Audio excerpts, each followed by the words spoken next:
So it's currently 8 AM right now if you guys can't see. Whew, what an early morning. So to choose which is the best crypto exchange for you to use is just as important as knowing what crypto to invest in. So in this video, I will be using the top 3 largest crypto exchange voted by my own audience on a Discord poll and the YouTube community tab, which is Binance, Huobi and Luno. Kind of expected, but we're still going to test on this 3 platforms. And speaking of Discord group, if you guys are not already a part of that community, go ahead and click the link in the description box below. Join and connect with all of the community. Everyone is just really helpful and really friendly. Might as well just follow my Instagram. With that being said, let's just get straight into the video. So when it comes to evaluating which is the best crypto exchange for you to use, there is kind of like no right or wrong answer. It is all based on personal taste. So to tell you which is the best exchange to use is just like telling you who is the best wife for you. And I don't want to do that. It's 2021, anyone can marry anyone they like or love. So this is how we're going to evaluate the exchanges. So there will be 4 factors that I will take into play when it comes to evaluating all 3 of these exchanges, and there are a few factors that we will have to pay attention to. Number 1, UX. Number 2, fees and costs. Number 3, trustworthiness. And number 4, support for customers and clients. So out of all 4 of these sections, one section will have a total of 25 marks. So 4 times 25 will be 100 marks. So the highest will be at 25 and the lowest will be at 0. And bear in mind that all of the marks that I put into these sections are all from my own personal opinion.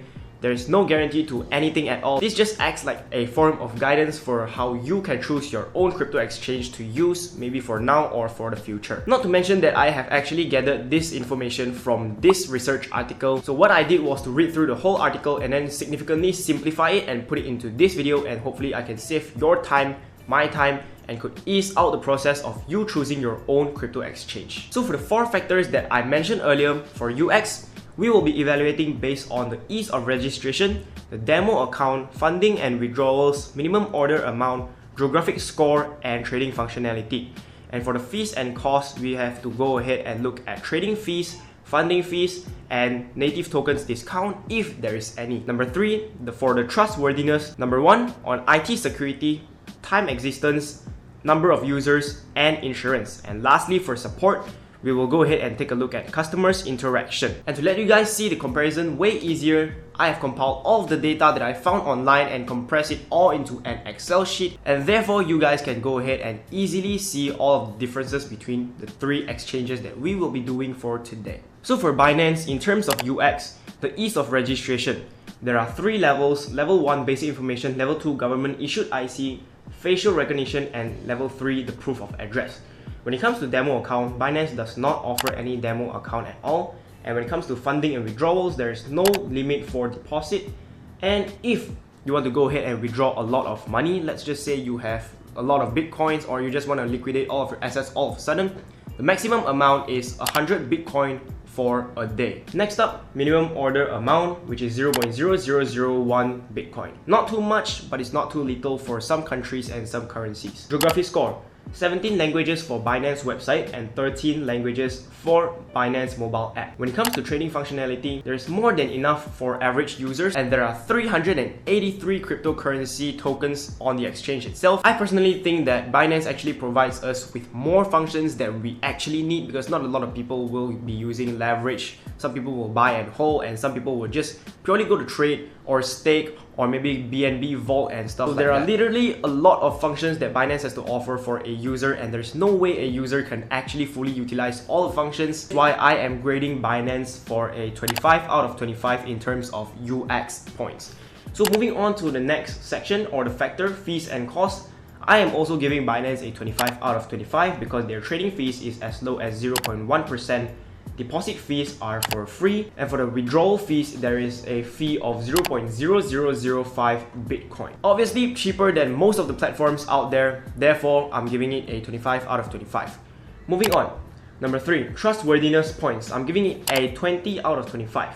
So in terms of IT security, Binance uses 2-factor authentication and login puzzle captcha, and not to mention that Binance also have been hacked, but only once in the year of 2019. So we're going to take time existence into the accounts when it comes to trustworthiness of a crypto exchange, because the longer it exists, the more trusted it is, and generally it is just more sustainable in the long run. Since July 2017, and that is like 4 years old now, and for number of users, 13.5 million active users as of today. So when it comes to insurance, Binance is not ever secured or insured by the Securities Commission Malaysia. I mean, who are you kidding?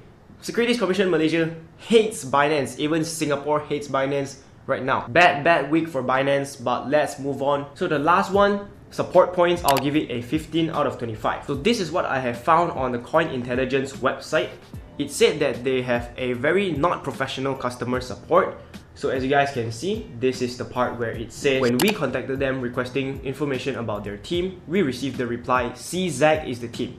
This is a bit of concerning and we will further expand on it and when we reach team score. So not the most professional customer service that we can ever get out there as a crypto exchange, but that is the reason why I'm giving it a 15 out of 25. So that brings us a total rating of 85 out of 100 under Binance. Now Binance is definitely setting some high standards. Let's just move on to the next exchange, which is Huobi Global, and let's see whether if Huobi is coming close to Binance or not. So for Huobi, for the UX points, I'm giving it a 18 out of 25. So here's why. So for the ease of registration, there are two levels. Level 1, basic verification, and level 2, IC proof of address. So when it comes to level 2 verification on the Huobi exchange, even I myself am not verified, because it is very tough for you to go ahead and capture your IC to fit exactly within the frame that Huobi wants it to be. So that actually takes away the point of ease of verification because it was really tough. I tried it again yesterday afternoon, not working at all. Moving on.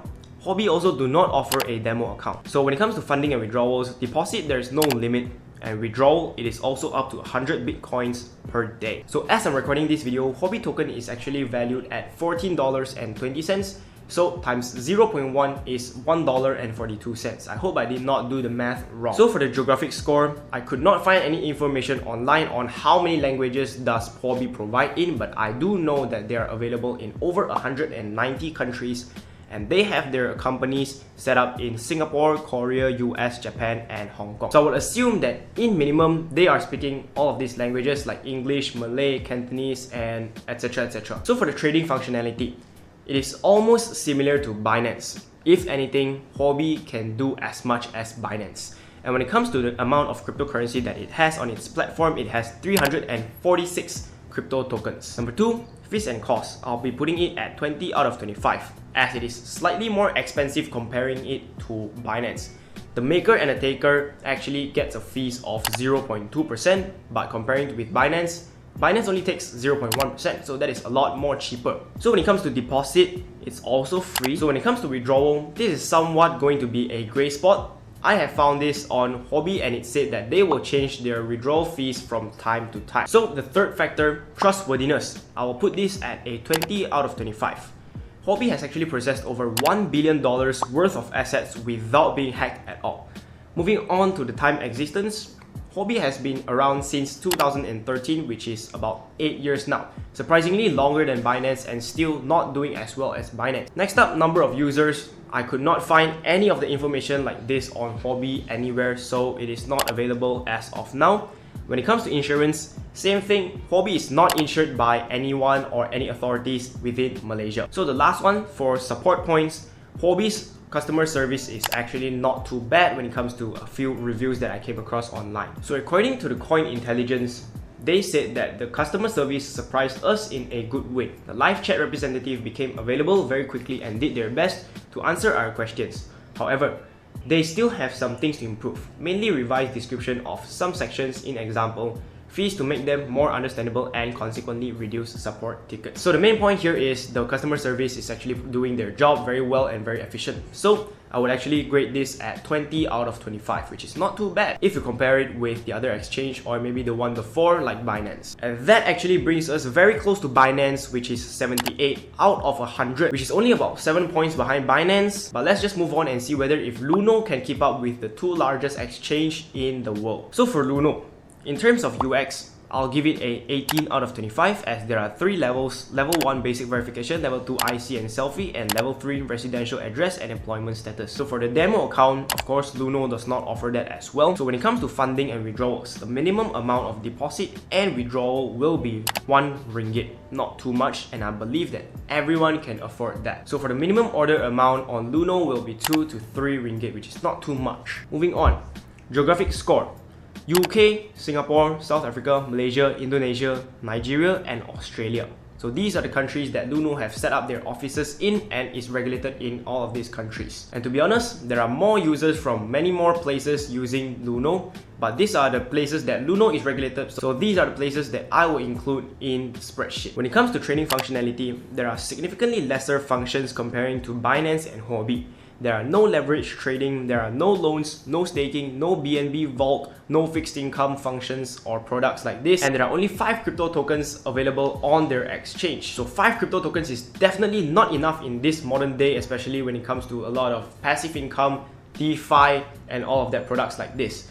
But for the people who want to simply put a small portion of their portfolio into cryptocurrency, this exchange actually gets it done fairly easy, as you guys can just go ahead and bank in the money and then go ahead and buy some crypto tokens that you want, which is the big 5, and just hodl it until you're happy and to just go ahead and sell it. So when it comes to fees and cost points, I will put it at 15 out of 25 as Luno is significantly more expensive compared to the larger exchanges, and you guys can also see all of these comments everywhere. And it is true that Luno is a lot more expensive. So here we go. For the trading fees, it is 0.25% for the maker and 0.5% for the taker. If you guys were to compare it with Binance and Huobi, it is way more expensive than them. So moving on to the deposit fees, of course, all of the cryptocurrency exchanges invites you or encourages you to deposit as much of your money as possible. So this will also stay free as well. So for the withdrawal, it is up to 10 cents, and if it is under 100 ringgit worth of withdrawal, then they will charge you up to 70 cents. Moving on to the third factor, trustworthiness. I will give it a full point, which is 25 out of 25, because in terms of IT security, Luno has never been hacked, and in terms of time and existence, they have been around since 2012. That is like 9 years now, very long time, and have not been hacked. Very good news, to be honest. And then number of users, there are about 8 million users as of August of 10, 2021. And for the insurance, it definitely has something that both of these big exchanges don't, and that is Securities Commission Malaysia's approval. Almighty Securities Commission Malaysia, why don't you just regulate Binance and Huobi and the world would be a better place. Secondly, it is also the first ever crypto exchange to be regulated in Malaysia, which is such a miracle that Malaysia would actually regulate any cryptocurrency exchange since 2015. So moving on to the last factor, which is support points, I will give it a 20 out of 25, mainly because I have not came across any complaints or any negative form of reviews regarding their customer service online. And that puts Luno in the second place, which is on par with Huobi, and it also gets a total points of 78, right behind Binance. Not all the points and all of the data is 100% accurate in this video.